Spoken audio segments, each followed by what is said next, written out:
JMS 주일 말씀. 지구가 돌듯 매일 할 일 하여라. 사도행전 20장 24절. 나의 달려갈 길과 주 예수께 받은 사명 곧 하나님의 은혜에 복음 증가하는 일을 마치려 하면은 나의 생명을 조금도 귀한 것으로 여기지 아니하노라. 로마서 14장 8절. 우리가 살아도 주를 위하여 살고 죽어도 주를 위하여 죽나니 그러므로 사나 죽으나 우리가 주의 것이로라. 전지전능하신 하나님은 유일신이시다. 어떤 일이 있어도 지구가 돌듯이 계속 그때에 항상 행하신다. 고로 우리가 대상되어 같이 계속해야 한다. 이를 모두 깨닫고 깨어서 자기 사명을 행해야 된다. 하나님, 성령님, 예수님이 시키신 일을 해야 한다. 하나님의 일을 한다고 다른 일을 못하지 않는다. 전지전능하신 하나님, 성령님, 성자의 일이고 예수님이 맡기신 일인데 안 하면 절대 안 된다. 옛날이나 지금이나 만일 생명이 좌우되는 일이 있다고 예수님이 시키신 일을 안 하면 육과 영혼의 운명과 형통이 좌우됐다. 예수님이 하늘의 일을 우리를 믿고 맡겨주셨으니 어떤 일이 있어도 해야 한다. 예수님은 신랑이시고 우리는 신부이니 절대 해야 한다. 내가 할 일인데 안 하고 나 몰라라 하면 누가 하느냐. 육신에 속한 일, 영에 속한 일이기에 기쁨으로 해야 한다. 하나님도 성령도 도우시고 능력도 주시고 사역의 천사들과 합당한 사람들도 보내서 함께 해주신다. 하나님의 일이면 천하에 어떤 일을 당해도 해야 한다. 유일신 하나님이 모든 것을 지고 좌우하신다. 그러니 어떤 큰일을 당했어도 무엇이 걱정이냐. 꼭 죽을 상황에서 100번 이상 살려주신 전능자 하나님, 성령님, 성자를 믿고 사는데 그가 우리를 사랑해 주시는데 뭐가 걱정이냐. 하나님이 함께 하시면 지구 세상 80억 명이 자기와 함께 하는 것보다 훨씬 좋고 낫다. 하나님이 우주와 지구를 창조하셨는데 하나님이 마음과 의향, 뜻이 있으면 무엇을 못 하시겠느냐. 천지 만물을 창조한 하나님이시고 천년 섭리 역사를 시작한 하나님이시다. 예수님 당세 때 본자들 예수님을 직접 보았어도 보통으로 행하였다. 예수님이 돌아가신 후에야 메시아임을 확실히 알고 목숨 걸고 더욱 하였다. 그때 그 제자들이 예수님으로 중심에 행한 것이 2000년 역사의 기초가 되었다. 그 복음으로 지구 세상 수십억이 믿고 따르게 되었다. 유대인들이 기다리는 주이심을 예수님이 살아계셨을 때 확실히 알았어야 했다. 악병자도 예수님이 돌아가신 후에야 예수님이 자신과 시대를 구원하러 온 메시아인지 확실히 알았다. 확실히 알아야 메시아 예수님의 권세 세력을 은혜로 받게 된다. 살았을 때 제대로 알고 행해야 영원한 유익이다. 예수님이 살아계셨을 때 유대 율법주의자 종교인들이 예수님을 봤어도 메시아인 줄은 거의 몰랐다. 모르고 그 말을 들으니 계속 악평만 하고 비웃기만 했다.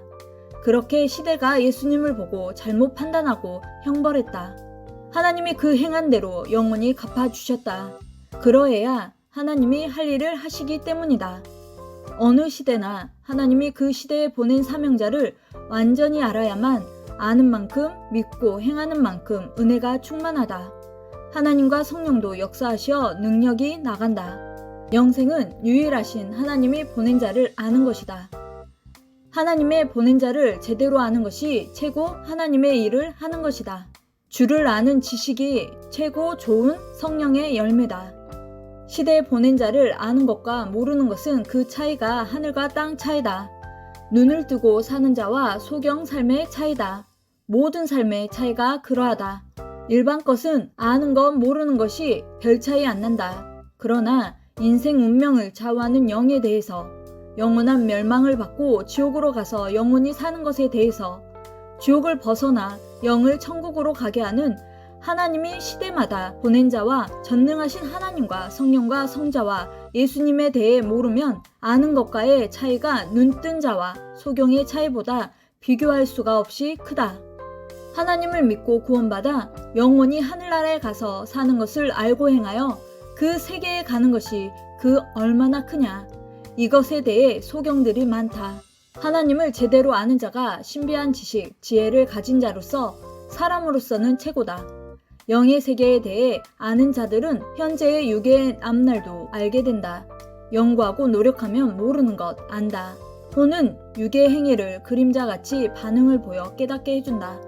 자기 육신이 생각하고 행하는 선악간의 모든 일들을 꿈에 혼이 비유로 겪는다. 혼이 진짜 사는 집도 있지만 그때마다 육의 행위대로 순간순간 겪는다는 것을 깨달아야 된다. 꿈에서는 거의 비유에서 보인다. 정확하다. 성경에서 말한 대로 보인다. 사탄과 악한 자는 흔히 사나운 짐승으로 각종 악에 속한 것으로 비유해서 보인다. 여우나 하이에나, 곰으로 보인다. 생시에 좋은 자는 꿈에 좋은 짐승으로 보인다. 사슴이나 누루나 토끼나 예쁜 짐승으로 보인다. 값진 자, 큰 자, 왕 같은 자는 호랑이나 독수리로 보인다. 성경에도 그러했다. 어느 때는 큰 자, 왕은 킹콩으로도 보인다. 왕을 상징하는 용이나 봉황새, 각종 큰 바위나 큰 나무를 상징으로 보인다. 하나님 글은 만물. 우리 글은 글자들이지만 하나님 글은 만물이다. 우리는 해에 대해 전하려면 해라는 글자를 써야 알지만 하나님은 그런 거 필요 없이 직접 해를 보이신다. 사람들이 달에 관해 이야기하려면 달이라는 글자를 써야 전달된다. 그러나 하나님의 글은 실물이다. 만물 존재물이 그대로 글이 된다. 실체로 통하면 세계의 언어가 없어도 다 통한다. 하나님 창조한 만물을 글로 사용하면 그 나라의 글을 안 배워도 다 통한다. 하늘나라는 글과 말 없이도 서로 다 통한다. 실체 존재물을 보면서 서로 통한다. 이를 보고서 성경에는 그곳은 들리는 언어가 없어도 통한다 하였다. 바울은 만물로 하나님의 신성을 알게 된다 했다. 아는 자는 사망으로 가는 자들을 쳐다보며 고통을 당하면서도 생명길로 끝까지 가는 것에 보람을 느끼고 희망으로 기뻐한다. 또 누가 비웃는다고 하여도 좌우로 흔들리지 말아야지 결심하고 간다. 영원하신 하나님, 우주와 지구를 창조하시고 매일 인생들을 돕는 하나님이심을 절대 믿어야 된다. 매일 자기를 더욱 하나님 보시기에 온전하게 만들어라. 전지전능하신 하나님 앞에 행하니 얼마나 청결하게 행해야 하겠냐. 하나님을 사람 대하듯 하면 하나님 마음에 맞지 않아 하나님과 통하지도 않고 그 사자들로 책망받는다. 온전하게 하지 않으면 평생 영원히 그 이치에서 영도 혼도 육도 살아간다. 아멘.